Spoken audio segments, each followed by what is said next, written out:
ஒரு ஊர்ல பல்ராஜ் என்கிற ஒரு ஆள் இருந்தாரு. அவரு ரொம்பவே நல்லவரு. அவரு காட்டு பக்கம் போகும்போதெல்லாம் அந்த காட்டுல இருக்க விலங்குகளுக்கு அவரு சாப்பிட பழம் கொண்டு போவாரு. அந்த காட்டுல ஒரு யானை மற்றும் அதோட குட்டி குழந்தை இருந்தது. அவங்க அதோட ரொம்ப ஃப்ரெண்ட்ஸ். அந்த குட்டி யானை ரொம்பவே வீக்கா இருந்ததால வேற யானைங்க மாதிரி அதால விளையாட முடியாது, ஓடக்கூட முடியாது. அந்த யானை அதோட குழந்தைய ரொம்பவே நல்லா பாத்துக்கும், அதை விட்டு போவே போவாது. ஒரு நாள் யானை மற்றும் அதோட குழந்தை நதியில தண்ணி குடிச்சிட்டு இருந்த நேரத்துல அவங்களுக்கு அங்க யாரோ இருக்கிற மாதிரி தோணிக்கிட்டே இருக்கும். அவங்க டக்குன்னு திரும்பி பாக்குறாங்க. அங்க ஏதோ ஷேர் இருந்த மாதிரி அவங்களுக்கு தோணுது. நாம இங்க இருந்து சீக்கிரம் போகணும். என்னாச்சுமா? சும்மா இரு, சீக்கிரம் வா. சரிங்கம்மா. அந்த யானை சீக்கிரமா ஓட ஆரம்பிக்குது. ஆனா குழந்தையால அவ்வளவு வேகமா நடக்க முடியல. அதுக்கப்புறம் அந்த ஷேர் அவங்கள பின்னாடி துரத்திக்கிட்டே வருது. அதுக்கப்புறம் போய் அந்த குழந்தை யானைய அட்டாக் பண்ணுது. யானை அவங்களோட குழந்தைய காப்பாத்துறதுக்கு அந்த ஷேர் கூட சேர்ந்து சண்டை போடுறாங்க. அதுக்கப்புறம் கடைசியா அந்த ஷேரே பயந்து அங்கிருந்து ஓடி போயிடுது. அம்மா சூப்பர்மா, நீங்க அந்த சிங்கத்தையே அடிச்சு துரத்துட்டீங்க, அது போயிடுச்சு. இன்னைக்கு நான் அதை துரத்திட்டேன். ஆனா தினமும் அப்படி பண்ண முடியாதுல. நீ வளர்ற வரைக்கும் நான் உன்னை நல்லா பாத்துக்கணும். எனக்கு என்ன தோணுதுன்னா, இங்க இருந்து தூரத்துல நம்மளுக்கு பிரச்சனையே இல்லாத இடத்துக்கு போகணும்னு. ஆனா இங்கதானே நம்மளோட வீடெல்லாம் இருக்கு. நாம நம்மளோட வீடை விட்டுட்டு அப்புறம் எங்க போறது? எனக்கு ஒரு இடம் தெரியும். இங்க இருந்து ரொம்ப தூரத்துல காட்டுக்கு நடுவுல ஒரு ரயில்வே ட்ராக் இருக்கு. ட்ராக்குக்கு இன்னொரு பக்கம் அழகான காடு இருக்காமா. அங்க எந்த ஒரு டேஞ்சரஸான விலங்கும் இல்லையா, ஏன்னா பக்கத்திலேயே ஊரு இருக்கா. மனுஷங்களை பார்த்து பயந்து போய் எந்த ஒரு ஆபத்தான விலங்கும் அங்க இருக்காது. ஏன்னா யாருக்காவது ஏதாவது ஆச்சுன்னா அதுக்கப்புறம் அவங்க அந்த விலங்க சாகடிச்சிடுவாங்க இல்லையா. அப்படின்னா வாங்கம்மா, நாம அங்கேயே போய் இருக்கலாம். யானை அதுக்கப்புறம் அதோட குழந்தை இன்னொரு காட்டுக்கு போறதுக்காக கிளம்புறாங்க. ரொம்ப நேரம் அது மெதுவா நடந்து போகும். அம்மா எனக்கு ரொம்பவே டயர்டா இருக்கு. அவ்வளவுதான் செல்லம், இன்னும் கொஞ்சம் தூரம் நடந்து போனா காடு வந்துடும். யானையும் அதோட குழந்தையும் நடந்து போய் கடைசியில அந்த ட்ரெயின் ட்ராக் கிட்ட போய் ரீச் ஆகுறாங்க. இங்க பாருங்கம்மா, இதோ அந்த ரயில்வே ட்ராக் வந்துருச்சு. இப்ப நம்மளோட அந்த இன்னொரு வீடு வந்துருச்சு இல்லம்மா? ஆமாகனே, இந்த ரயில்வே ட்ராக்க கிராஸ் பண்ணா போதும். உனக்கு அந்த பக்கம் காடு தெரியுதுல்ல, அங்க போய் நம்ம இருந்துக்கலாம். யானையும் அதோட குழந்தையும் அந்த ரயில்வே ட்ராக்க கிராஸ் பண்ணிக்கிட்டு இருப்பாங்க.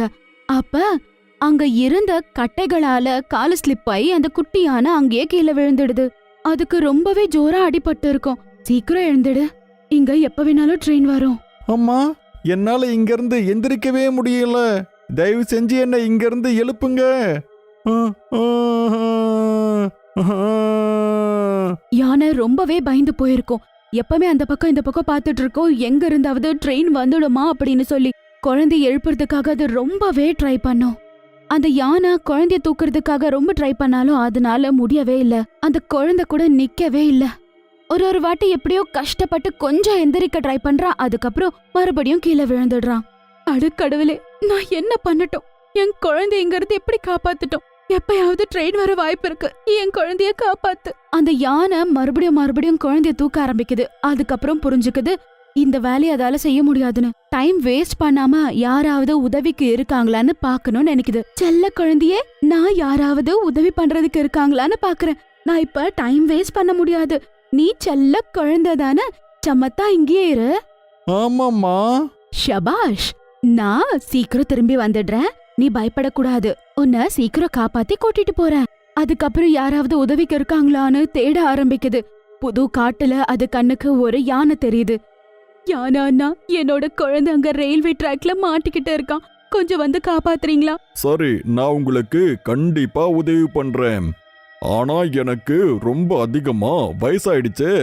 அது மட்டும் இல்லாம என்னால எழுந்து சரியா நிக்க கூட முடியாம இருக்கு. அப்படி இருக்கும்போது நான் உங்களுக்கு என்ன உதவி பண்ணட்டும்? யானை இன்னும் கொஞ்சம் முன்னாடி போன உடனே சில மான்களை பாக்குது. என்னோட குழந்தை அங்க மாட்டிக்கிட்டு இருக்கா ரயில்வே ட்ராக்ல, வந்து கொஞ்சம் உதவி பண்ண முடியுமா? நீ என்ன விட பலசாலி, நீ ஏன் காப்பாத்த முடியலனா நான் எப்படி காப்பாத்த முடியும்? கொஞ்சம் யோசித்து பாரு.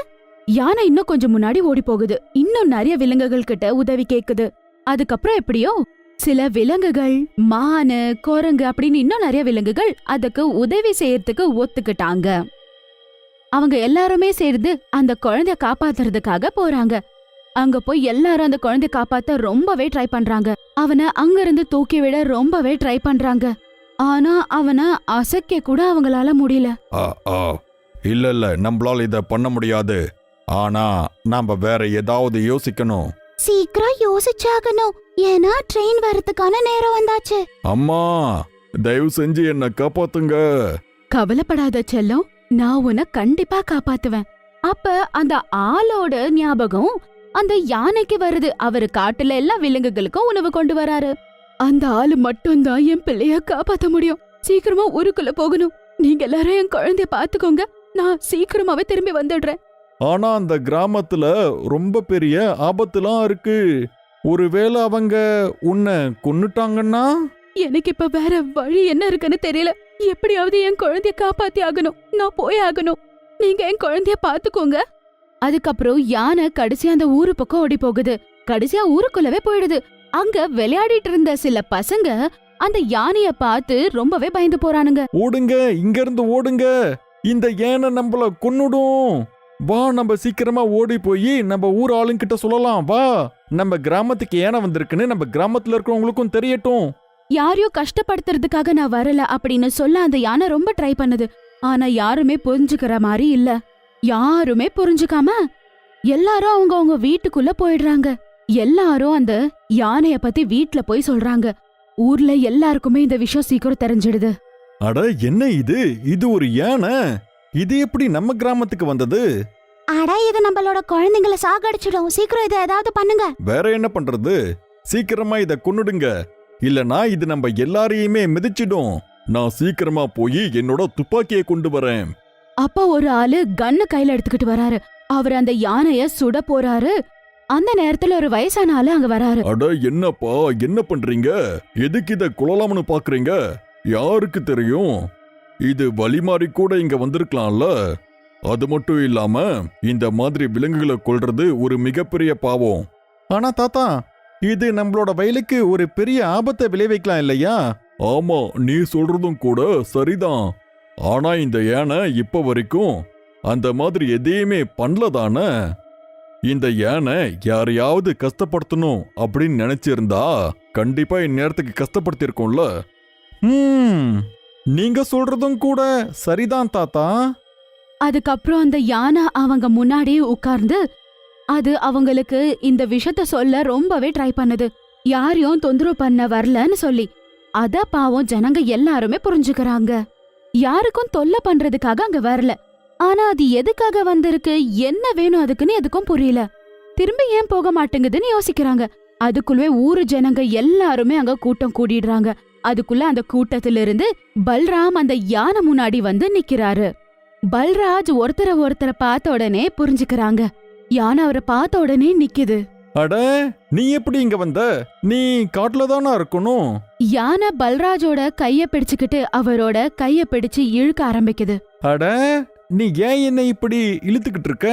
யானை அங்க குழந்தை பிரச்சனையில இருக்கு, குழந்தைய காப்பாத்தணும் அப்படின்னு சொல்லி அவருக்கு புரிய வைக்க ட்ரை பண்ணுது. யானையே அழ ஆரம்பிச்சிடுது. நீ எதுக்கு அழுதுகிட்டு இருக்க? அப்படி என்னதான் ஆச்சு? ஆமா, உன்னோட குழந்தை எங்க? இன்னும் ஜோரா கைய இழுக்க ஆரம்பிக்குது. அப்புறம் அவன் யோசிச்சு பாக்குறான், ஒருவேளை குழந்தைக்கு ஆபத்தோன்னு. குழந்தைய காப்பாத்த கேக்கதான் இங்க வந்திருக்கோன்னு நினைக்கிறான். குழந்தை எப்படியாவது காப்பாத்தணும்னு நினைக்கிறான். இந்த யானைக்கு ஒரு குழந்தையும் இருக்கு. அது ஏதாவது ஒரு ஆபத்துல மாட்டி இருக்குன்னு நினைக்கிறேன். அதனால நாம இந்த யானை கூட போய் அத பாப்போம். ஓ, அதான் விஷயமா? எல்லாரும் வாங்க, நம்ம சீக்கிரமா கிளம்பி போகலாம். பல்ராஜ் மற்றும் ஊர்க்காரங்க எல்லாருமே யானை கூட போறாங்க. அவங்க அந்த ரயில்வே ட்ராக் கிட்ட போறாங்க. அங்க அந்த குட்டி குழந்தை கீழே விழுந்து மாட்டிக்கிட்டு இருக்கிறத அவங்க எல்லாரும் பாக்குறாங்க. அத சுத்தி நிறைய விலங்குகள் இருக்கிறத பாக்குறாங்க. ஊரு ஜனங்க எல்லாருமே சேர்ந்து அந்த யானைய காப்பாத்த முயற்சி பண்றாங்க.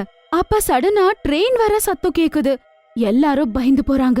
ஆனா யாருமே விட மாட்டாங்க. அவங்க கஷ்டப்பட்டு அந்த யானையோட குழந்தைய காப்பாத்திடுறாங்க. யானையோட குழந்தைய அவங்க கடைசியா காப்பாத்திட்டாங்க. யானையும் அதோட குழந்தையும் ஒருத்தர் ரொம்பவே நேசிக்கிறாங்க.